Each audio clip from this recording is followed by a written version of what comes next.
कृपया आपसे प्रार्थना है, आप बैठ जाएंगे। आज पानीपत की धरा पवित्र हो गई। हमारे आदरणीय पूजनीय प्रातः स्मरणीय पूरे भारतवर्ष में धर्म की प्रतिष्ठा, गौ माता की प्रतिष्ठा को आगे बढ़ाते हुए गुरु शंकराचार्य भगवान की जय, धर्म की जय हो, धर्म का नाश हो, प्राणियों में सद्भावना हो, विश्व का कल्याण हो, गौ माता की जय हो, गोहत्या बंद हो। बोलिए जगत गुरु शंकराचार्य भगवान की जय, आज के आनंद की जय।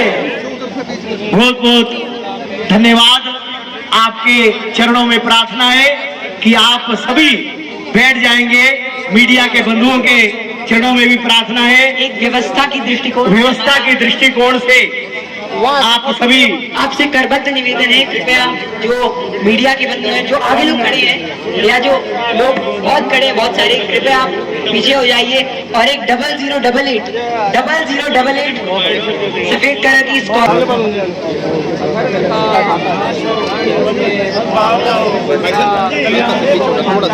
जय हो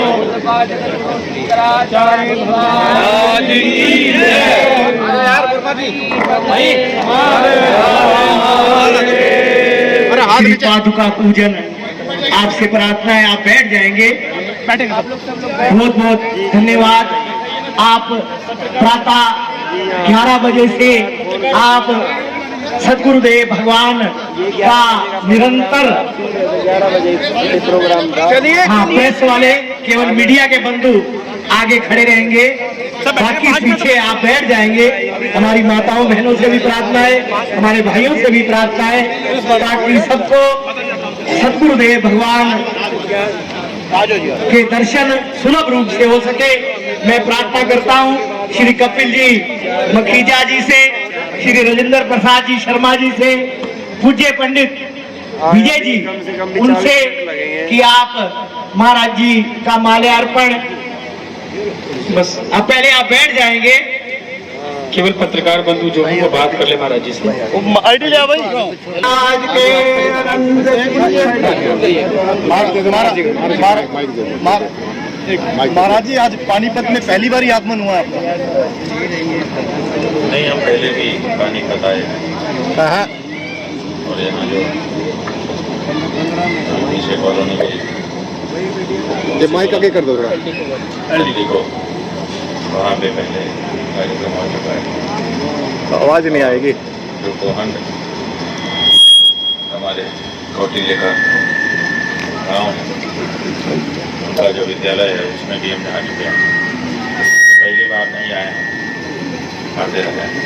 महाराज जी, गौ और धर्म को लेकर जो है आप क्या कहेंगे? जिस तरीके से कलयुग के चरण में गौ और धर्म का जो है थोड़ा सा वजूद भी घटा है, उसको लेकर आप लगातार वक्तव्य भी जारी कराएं, आप क्या कहेंगे? हम लोग प्रयास कर रहे हैं, क्योंकि गौ रक्षा हिंदुओं की पहचान। हिंदू गाय को मरता हुआ नहीं देख सकता, उसकी हत्या को हमारे शास्त्रों में महापाप माना गया है। ऐसी परिस्थिति में गौ रक्षा करना हमारा परम कर्तव्य हो जाता है। लंबे समय से, आज़ादी के भी पहले से हम मांग करते रहे हैं। सभी नेताओं ने, पार्टियों ने समय समय पर हमको आश्वासन दिया कि हम ये करेंगे, हम ये करेंगे, लेकिन 78 साल जैसा लंबा समय बीत जाने के बाद भी गौ हत्याबंदी नहीं हुई है। इसीलिए हम लोगों को अब अंतिम निर्णायक रूप से खड़े होने की जरूरत का अनुभव हुआ है और इसीलिए अब निर्णायक लड़ाई लड़ने के लिए इस बारे में हम लोग खड़े हो रहे हैं। अच्छा, संत गोपाल दास जी ने भी जो है एक साल तक जो है वो गौ माता को बचाने के लिए या धरना दिया, भूख हड़ताल रखी, लेकिन सरकार ने उनकी एक नहीं सुनी। ठीक है, संत गोपाल दास जी और इसी तरह से जाने और कितने लोग जो गौ माता के संरक्षण के लिए अपना सर्वस्व दांव पे लगाए हुए हैं, उन सब को व्यक्तिगत रूप से सफलता मिली नहीं मिली पता नहीं है, लेकिन उन सब की जो सामूहिक शक्ति है वो निश्चित रूप से सफलता प्रदान करेगी। सब इकट्ठा हो रहे हैं और योजना बना रहे हैं। लड़ाई जब आगे बढ़ेगी तो स्वाभाविक है, सबसे पहली जरूरत है लड़ाई में कि हमको दुश्मन की पहचान हो कि कौन है वो जो गौ हत्या कर रहा है। आज इन लोगों ने जो दुश्मन की पहचान है उसी को मिटा दिया है, पता ही नहीं चलता कि कौन गौ हत्यारा है, क्योंकि हर पार्टी अपने अपने घोषणा पत्रों में, अपने अपने वक्तव्यों में गाय के बारे में अच्छा ही बोलती है, कोई बुरा नहीं बोलता। यहाँ तक कि फोटो और वीडियो देखे जाते हैं सोशल मीडिया में तैरते हुए, उसमें गाय को दुलारते, पुचकारते, पूजा करते, चुन्नी बढ़ाते नेता देखे जाते हैं। उनके मुंह से निकलता है उल्टा लटका करके गौ हत्यारों को सीधा कर देंगे, ये सब होता है। लेकिन जब आंकड़े देखते हैं तो कुछ अलग ही कहानी होती है। इसका मतलब है कि हमारे देश के जो नेता हैं, चाहे इस पार्टी के हों चाहे उस पार्टी के हों, किसी भी पार्टी के हों, कहते कुछ हैं करते कुछ हैं, और हमको स्पष्ट नहीं होने देते कि हम गाय के विरोधी हैं कि समर्थक हैं। इसलिए हम लोगों ने सबसे पहली मांग जो की है उनसे वो यही की है कि आप साफ साफ बता दो। कल 35 दिन हो जाएंगे कुंभ से, हम लोगों ने 33 दिन का समय दिया था हर पार्टियों को कि आप अपने मन की बात साफ साफ बताइए कि आप गाय के पक्ष में हैं कि विपक्ष में हैं। तीसरी बात मत बोलिए।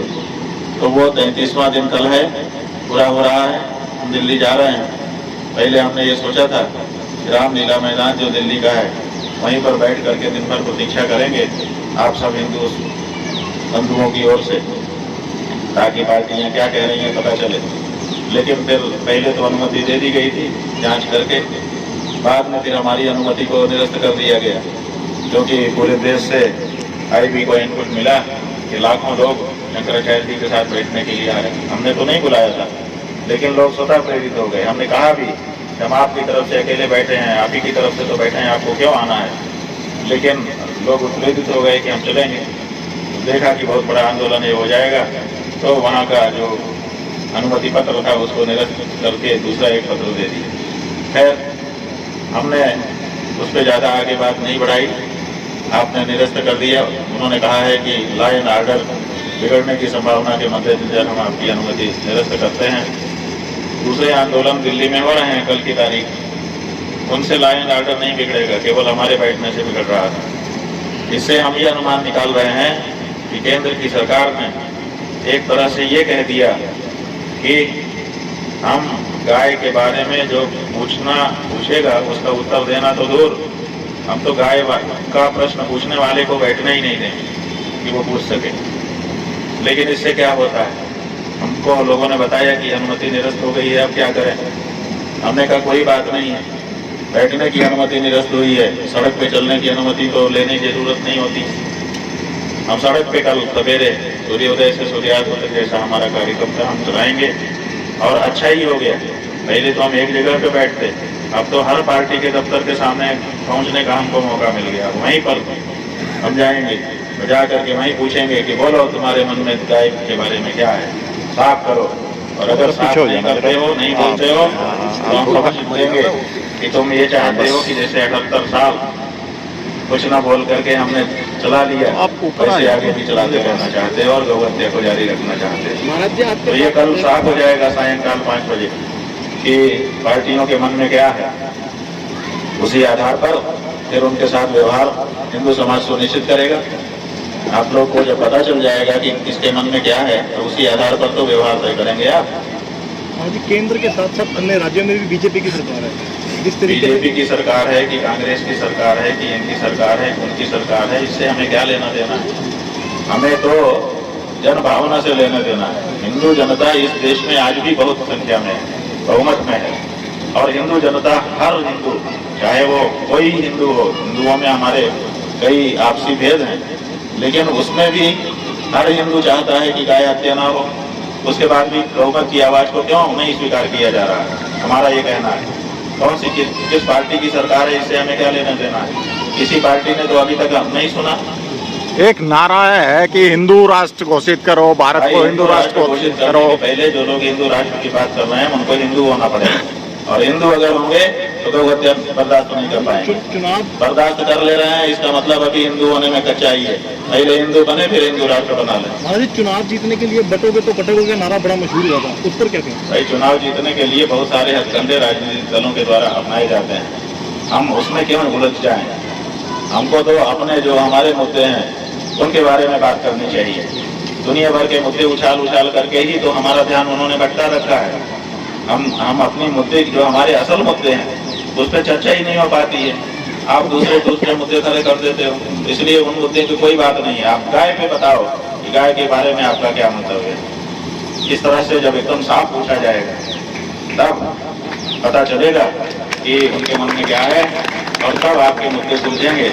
अगर आप उनके द्वारा फैलाए गए भ्रमजाल में फंसना चाहेंगे, वो तो यही चाहते हैं कि जनता ऐसे फंसी रहे, आज ये बात हो जाए, कल वो बात हो जाए, परसों वो बात हो जाए। रोज का एजेंडा सेट कर दिया जाता है मीडिया के द्वारा कि आज देश भर में ये चर्चा होगी, वही चर्चा होने लग जाती है। महाराज जी, कल से आप तमाम जो सरकार है, केंद्र की सरकार है बीजेपी की, उनके पास जाके इसी मुद्दे को लेकर उनसे बात करेंगे या अलग से कोई? केंद्र की सरकार और राज्यों की सरकारें, इन्हीं के पास तो कानून बनाने का मौका है। अब ये क्या कर रही हैं, कुछ प्रदेशों की सरकारों ने गाय के बारे में, केंद्र ने कह दिया कि गाय के बारे में राज्य कानून बनाए। कुछ राज्यों ने बना दिया और बना करके कह रहे हैं हमने कुछ राज्यों में देखिए गौ हत्या विरोधी कानून बना दिया है। लेकिन वो कानून कैसा है जानते हैं आप? जैसे हम आपको कहें कि यहाँ नहीं वहाँ, माने आपको गौ हत्या करनी है तो हमने ये कह दिया कि इस प्रदेश में नहीं कर सकते, लेकिन बगल वाले प्रदेश में जाके कर लीजिए, कोई बात नहीं। इसीलिए ट्रकों में भर भर करके गायें जा रही हैं और इसीलिए पूरे देश में रात में जाग जाग करके जो गौ प्रेमी हैं बेचारे ट्रकों को पकड़ रहे हैं। उसके बाद उनके ऊपर मुकदमा लिखा जा रहा है। उसके बाद कोई लोग आकर के उनको गुंडा कह दे रहे हैं, कोई लोग आकर के उनकी दूसरी बातें कह रहे हैं। लेकिन वो गायों के भरे ट्रक को क्यों पकड़ रहे हैं? क्योंकि गायें भर भर के ट्रक में कहीं ले जाई जा रही हैं। कहाँ ले जाई जा रही हैं? वो एक प्रदेश से दूसरे प्रदेश में ले जाई जा रही हैं। जिस प्रदेश में गौ हत्या विरोधी कानून है वहां से ट्रकों में भर के जिस प्रदेश में काट सकते हैं उस प्रदेश में ले जा रहे हैं। तो ये तो बहुत बड़ी सुविधा हो गई, यहाँ मत काटो वहां जाकर के काट लो। तो हमारा ये कहना है कि गाय जो है वो केवल एक प्रदेश के लोगों के हृदय में नहीं बसती है, पूरे भारत में रहने वाले लोगों के हृदय में बसी हुई है। इसलिए ये राज्य का मुद्दा नहीं हो सकता, ये केंद्र का मुद्दा है। जैसे हमने गंगा की लड़ाई लड़ी थी, तो गंगा की जब लड़ाई लड़ी हमने, तो हमसे केंद्र की सरकार ने कहा, जब हमारी प्रधानमंत्री के साथ बैठक हुई, उस समय मनमोहन सिंह थे, हमने बड़ा आंदोलन किया था उनके विरुद्ध, तो उनके अफसरों ने हमसे कहा कि महाराज जी आप ये देखिए, जल जो है वो राज्यों का विषय है, वो केंद्र का विषय ही नहीं है। हमने कहा केंद्र का विषय इसलिए होना है इसको क्योंकि गंगा 5 राज्यों में से होकर के गुजरती है। अगर एक राज्य में होती तो हम राज्य का विषय समझ सकते। गंगा 5 राज्यों में से होकर गुजरती है, कैसे किसी प्रदेश का विषय हो सकता है? किस प्रदेश का मानोगे? और हर प्रदेश अपने अपने ढंग से गंगा को ट्रीट करेगा। एक प्रदेश कहेगा ऐसा हो, एक प्रदेश कहेगा ऐसा हो, एक प्रदेश कहेगा ऐसा हो, तो गंगा का क्या होगा? तब उनको मानना पड़ा, तब उनको गंगा को राष्ट्रीय नदी घोषित करना पड़ा। सारे प्रदेश अपना हक छोड़ करके एक समिति में आए। तो हमारा ये कहना है कि इसी तरह से गाय है, ये पूरे देश में रहने वाले हिंदुओं और सनातनियों और दूसरे भी हैं जो हिंदू सनातनी नहीं है, फिर भी उनके मन में गाय के लिए प्यार है। तो सब चाहते हैं कि गौ हत्या बंद होनी चाहिए, इसलिए इसके लिए केंद्रीय कानून आना चाहिए। तो केंद्रीय कानून के लिए हम मांग कर रहे हैं। पार्टी कौन सी है इससे हमें क्या लेना देना है? कोई भी पार्टी हो, इस बारे में हमारी भावना सुने। महाराज जी, स्वामी जी ने जो देश में पहली बार जुमे का जो है टाइम बदला गया, मस्जिदों को ढका गया, ये क्या प्रदर्शित कर रहे हैं? भाई ये सब राजनीति है, टाइम बदल देना जुम्मे का और मस्जिदों को ढक देना, अब इसी में आप उलझे रहो। यही तो बात है ना, ये सब तिरपाल ला दिया, अब उसी तिरपाल को चढ़ाया जा रहा है, उसी का वीडियो बन रहा है, फोटो बन रहा है और आप लोग उसी की चर्चा कर रहे हैं और गाय काटी जा रही है। आपके लिए तिरपाल महत्वपूर्ण है कि गाय महत्वपूर्ण है? हमको बताओ। गाय महत्वपूर्ण है तो गाय की बात क्यों नहीं हो रही है, फिर तिरपाल की बात क्यों हो रही है? ये उनकी चालाकी है, धूर्तता है उनकी कि वो छोटे छोटे मुद्दों में हमको उलझा करके रख देते हैं और हमारी मूर्खता है कि हम भी उसी में उलझ जाते हैं। जो हमारे बड़े बड़े मुद्दे हैं वो आगे आ ही नहीं पाते हैं। इसलिए गाय महत्वपूर्ण मुद्दा है, इस पे सब पार्टियों को साफ साफ बताना पड़ेगा कि वो गाय के पक्ष में है कि विपक्ष में। महाराज एक आखिरी सवाल है, अभी बीते दिनों प्रयागराज में महाकुंभ संपन्न हुआ, किस तरह से देखते हैं पूरे महाकुंभ में जो कमियां रही सरकार की तरफ से, जो भाई भगदड़ हुई? एक वो मामला पूरा हो चुका, जो बात जिस समय होती है उसी समय उसके बारे में बोलना ठीक होता है। कुंभ पूरा हो गया, अब गाय की बात है। केंद्र सरकार ने 350 करोड़ रुपया खर्च किया था गंगा को साफ कराने के लिए कि भाई इसकी जो है वो, लेकिन अभी तक जो है वो कुछ भी नहीं हुआ। हाँ, तो ये बात उठाई जानी चाहिए आप सबके द्वारा। ये देखिए 3500 करोड़ आपने खर्च कर दिया, लेकिन शुद्ध जल कुंभ में स्नान करने वालों को नहीं मिल पाए। क्यों?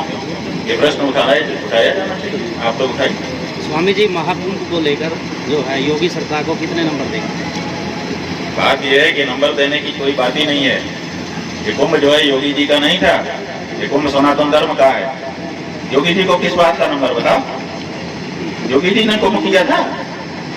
योगी जी के घर की चीज है? ये सनातन धर्म का कुंभ है और सदा से होता आया है। करोड़ों लोग सदा से जाते रहे हैं, कोई आज पहली बार नहीं गए हैं वहां पर। तो मार्केटिंग मत करो कि 14 में देश आजाद हुआ और 25 में कुंभ हुआ। तो महाराज जी, सही नहीं था। महाराज जी अभी आपने कहा सनातन धर्म और हिंदू में क्या फर्क है?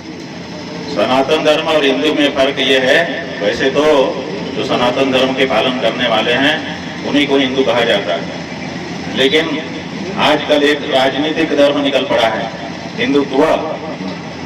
तो वो हिंदू धर्म का पालन मत करो, न तिलक लगाओ, न चोटी लगाओ, न हिंदू धर्म के मर्म को समझो, लेकिन अपने आप को हिंदू कहो और हिंदू सत्ता स्थापित कर दो। तो हिंदू सत्ता स्थापित हो जाए, माने कौन से हिंदू? उसमें हिंदू धर्म नहीं होगा, उसमें केवल हिंदू नाम होगा कि हम हिंदुओं की सत्ता है। हिंदुओं की सत्ता होती तो गाय कट सकती थी? बताओ। अगर सच्चा हिंदू गद्दी पे बैठ जाए, जिसके पास ताकत आ जाए, तो सबसे पहले गाय की हत्या को रोकेगा कि बढ़ावा देगा? कैसे कह सकते हैं कि अभी तक हिंदू की सत्ता आई? 78 साल में अभी तक सच्चा हिंदू नहीं बैठ पाया बंधु, यही तो बात है। इसलिए हिंदू जो है वो एक धर्म है, उसका एक अपना धर्मशास्त्र है और राजनीतिक हिंदुत्व अलग है। तो सनातन इसलिए कहना पड़ता है ताकि वो ये पता चले कि ये धर्मशास्त्रों के अनुसार जीवन जीने वाले लोग हैं। और हिंदू कहने से पता चलता है कि ये राजनीति, हिंदू नाम की राजनीति करके हिंदू सत्ता स्थापित करने की बात करना। ठीक है महाराज, धन्यवाद। अच्छा जी, बहुत अच्छा, आप सब लोगों ने अच्छे से बात की।